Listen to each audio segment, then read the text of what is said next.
Good, happy Monday evening. I'm Riley King, and welcome to your 7 p.m. newscast right here on the Riley King Network.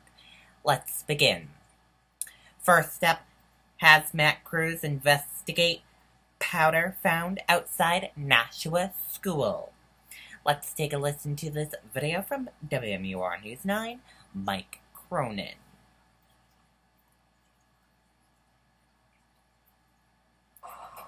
We provide a service like few others across the United States. Modified EMS at Cheshire Medical Center. We have the equipment and the training to handle life support missions. We have the landing truck set up in the ball field. We take care of the most sick and most badly injured patients, and to be able to help those people on a daily basis is incredibly rewarding.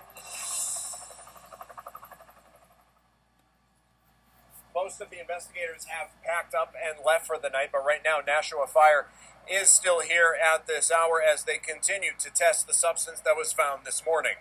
Just before 11 a.m., Broad Street Elementary School called firefighters after finding a powdery substance on the front lawn.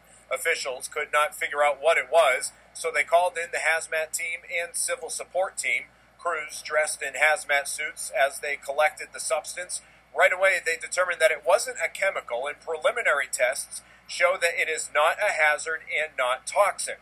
But they still don't know exactly what it is. The school says all students and staff are safe, and the school was not evacuated during this incident. Firefighters say surveillance video actually shows someone on Friday night appearing to place the substance on the front lawn, but it was not discovered until this morning. Reporting live in Nashua, Mike Cronin, WMUR News 9. Okay, and there you go on that report.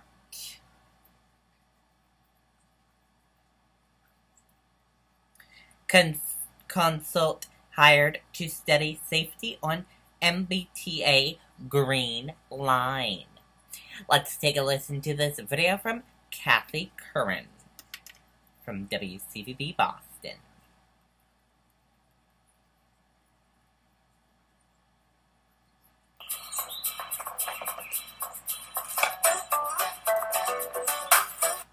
Now to 5 investigates, revealing concerns tonight over safety, which has prompted the state to order a review of the entire MBTA Green Line. Investigative reporter Kathy Curran is here with details at 6 Force. Kath.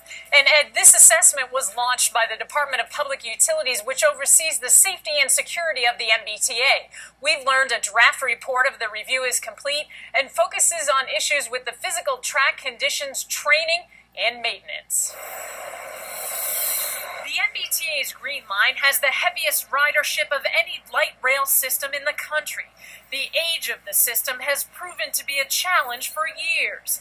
According to federal transit data obtained by 5 investigates, there were 7 derailments on the Green Line in 2015 and another 7 in 2016. More than any other system of its type nationwide. Those derailments triggered the state to hire railroad consultant ProTran Technology to do a comprehensive review of every branch of the Green Line. The main focus will be on track deficiencies, which were found to play a role in several trolleys heading off the tracks. It's something that we're taking very seriously. The T's deputy general manager says the Type 8 cars that sit lower on the tracks is part of the problem. More than 20,000 feet of Green Line track have been replaced, and speed restrictions have been put into place. And we ran a number of tests to really try to identify what was happening, what was going on. And again, we have taken necessary proactive steps to really address those issues. Sources tell 5 investigates ProTran has completed a draft report, which is now being reviewed by the T. Should Green Line customers be concerned about safety? No, our system is safe. We make decisions every day based upon various conditions across our entire system of what we would need to do in order to ensure the safety of our customers and our employees. Now, team management says they're working closely with DPU on these issues and they're reviewing the draft report. The T has invested $10 million in Green Line track improvements over the past 2 years, including almost 5 miles of new track. They tell us there hasn't been a derailment since October of 2016. Kathy Curran, 5 Investigate. Okay, and there you go on that report.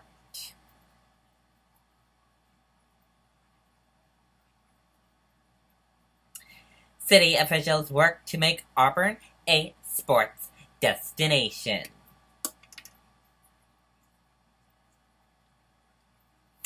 Let's take a listen to this video from WMTW News 8, Jim Keithley. Who would have thought Auburn sitting on a host of underutilized venues that scream sports? A 3-day group huddle from an Arizona-based consulting firm called Huddle Up. The city of Auburn dropping $31,000 to pay for Huddle Up's services and a final report that'll give the city a game plan in attracting sports fans from near and far. I think where Portland has become such a foodie destination, for us to become kind of a sporty destination. First stop, the Norway Savings Bank Arena, already a mecca for attracting hockey competitions, but there's plenty of room on the ice for more. The hockey scene has always been something here in Lewiston, Auburn, and for that to grow and for our rink to be a part of it, you know, with CMCC playing their home games out of here, and then to have a junior team here possibly in the next year or two, that would be great.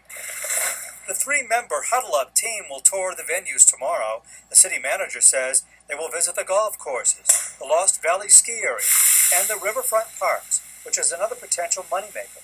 Trying to take greater advantage of the canoeing opportunities that people have and trying to take greater advantage of those types of sports activities that maybe could be built around the sports tourism theme. And that will include a marketing campaign and a strategic plan to draw sports-minded folks to the city of Auburn. Tourism is, I think, a big part of the economy in the state of Maine. It's a big part of the economy here, and we want to take that next step and make sports tourism more of an ongoing commitment here as a community. The Sports Tourism Consulting Group wants to hear from you. There's a public meeting Wednesday in the morning from 8 to 9:45 at Auburn City Hall. In Auburn, Jim Keithley, WMTW News 8. Okay, and there you go on that report.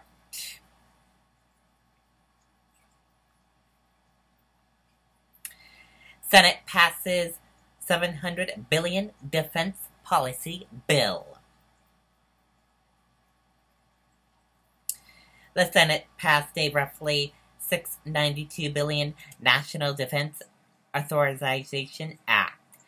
It failed to include the amendment that would have eliminated the automatic spending cuts under the controversial sequential machinerism. The Senate passed a roughly $6.9 billion National Defense Authorization Act on Monday, but failed to include an amendment that would have eliminated the automatic spending cuts under the controversial sequential machinerism.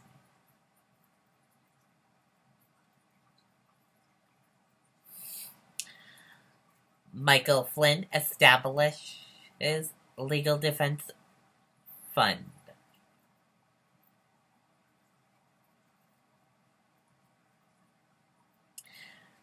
Relevance of retired Lieutenant General Michael Flynn, one of the key subjects of multiple investigators into the Russian interference in 2016 presidential election, made a rare public statement Monday to call attention to the tremendous financial burden and the probes are placing on former advisor to President Donald Trump. And that does it for your 7 p.m. newscasts right here on the Riley King Network. I hope you all have a great rest of your Monday night. I'll see you back here tomorrow night with another edition of your 7 p.m. newscast. Good night, everyone.